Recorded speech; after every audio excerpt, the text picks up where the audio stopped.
Todos somos expertos en el rural, cada uno desde su esfera del día a día. Todas las voces tienen que ser escuchadas y aquí estamos para eso.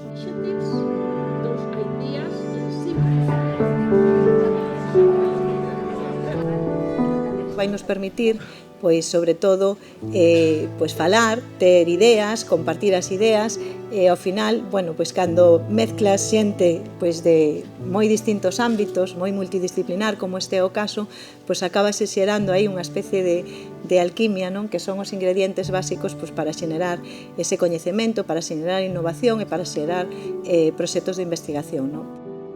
As conclusións que estaremos atentos deriven do encontro destes días, de todos os grupos de traballo, de todas as charlas, de esos obxectivos de desenvolvemento sostible que van a ser tratados individual e conxuntamente aquí en San Estevo de Ribas del Sil, imos aprender, pero aprender para poñer en práctica. A Deputación, a primeira, para liderar, para reivindicar e para poñer en valor o noso medio rural, non só o de Ourense, sino que tamén sirva como referencia para outras políticas a nivel nacional e internacional.